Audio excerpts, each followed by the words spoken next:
Peace is not the absence of conflict, it is the ability to handle conflict by peaceful means. Ronald Reagan. All around the world, people have different views and definitions of what peace means. For some, it is just being at peace with themselves. For others, being at peace means that they are not at war.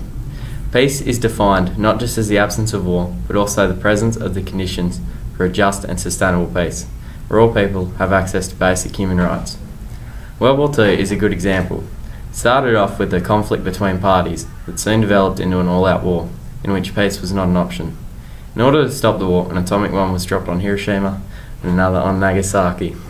This was seen as an unjust act by some, including that of Christians, but also a resolution to others in which it saved countless American lives and ended a war that could have gone on for much longer, resulting in thousands of deaths on both sides of the war. Another thing to consider when judging nuclear weapons is that they may be overrated. The firebombing of Japan in 1945 is estimated to have killed the same number of civilians as the A-bomb, and yet they don't hold an anniversary for that day. So the nuclear weapons more deadly than conventional bombs and missiles, or just overrated by media who need stories to write about. So was the atomic bomb a bad way or a good way to end the war? When Paul Tibbets was asked by a reporter whether he would support using nuclear weapons against foreign enemies today, he replied, I wouldn't hesitate if I had the choice. I'd wipe them out. You're going to kill innocent people at the same time, but we've never fought a damn war anywhere in the world where they don't kill innocent people. If the newspapers would just cut out the shit, you've killed so many civilians. That's their tough luck for being there. As you can probably tell, we've decided to use an unconventional peacemaker by the name of Paul Tibbets. Paul Tibbets was most commonly known for doing this. This is a nuclear explosion caused by the bomb, Little Boy, that Paul Tibbets dropped from his plane, the Enola Gay, on Hiroshima on August 6, 1945. World War II is historically recognised as starting in 1937, with the war between Japan and China. By the end of September 1940, the world's major powers had been divided into two groups. After the attack on Pearl Harbor by the Japanese bombers in 1941, America was drawn into the fight against both in Europe and in the Pacific. During World War II, it is estimated that between 50 and 70 million people had died. World War II in Europe ended in May of 1945, but the war between the United States and Japan did not end until August, when the United States dropped the atomic bombs on Hiroshima and Nagasaki, two major Japanese cities. This was the first and only time in history that nuclear weaponry had been used in warfare. The bomb on Hiroshima was an awakening for the Japanese as to the powers of nuclear weaponry. After the scheduled date had been pushed forth, the bomb on Nagasaki had hit, forcing Japan to surrender just days before the planned invasion of the Soviet Union into Japan, forcing them to cancel the invasion and possibly saving the Japanese and the Russians countless lives in the process. And that, people, is why dropping the bomb on Hiroshima was a peaceful act and fully within the laws of international war crimes, making Paul Tibbets not only a top bloke but also a peacemaker. Although it differs greatly from a normal example of a peacemaker, which the majority of you other boys will be doing, clap clap for originality there, boys, the normal religious and calm way of seeking peace is like how Gandhi, how he sought his peace, by just protesting in a non-violent manner for a very long period of time. Frankly, I believe that this is a boring waste of time. It may be the morally right thing to do, but it's not very effective. And it takes a very long time in most cases. Paul Tibbets' way of being a peacemaker is much more exciting and awesome, and it's always 100% effective. And if you disagree with me, using the famous words of the great Stuart James Ford, well, you're wrong.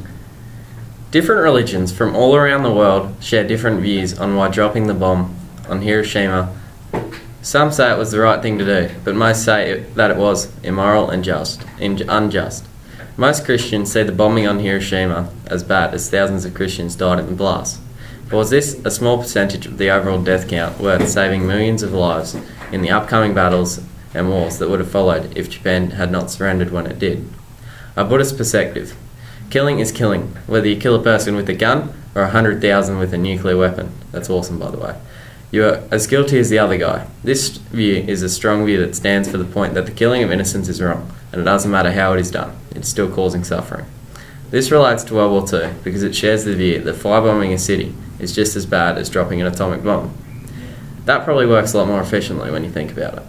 Another religion that has a great view is Satanism. This view supports ours perfectly, don't you think?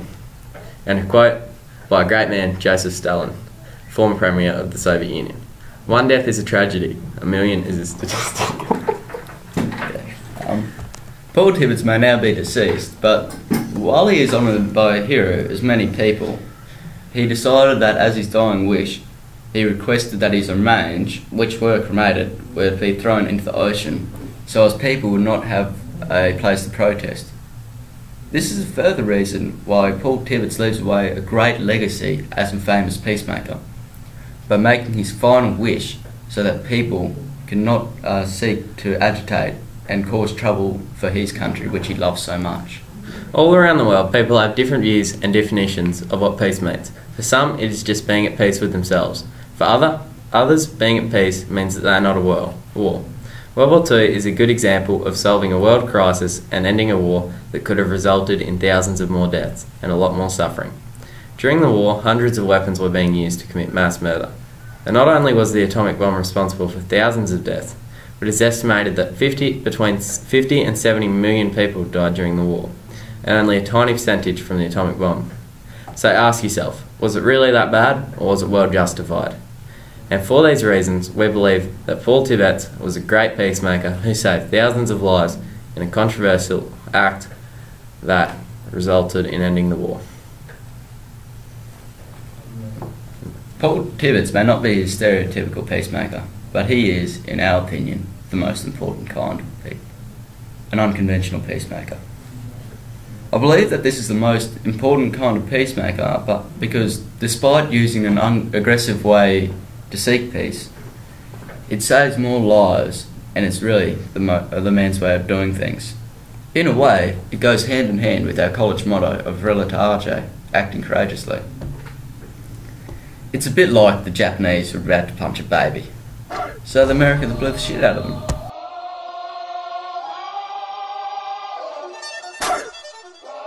Here comes the, y'all don't really want it like that. Yeah.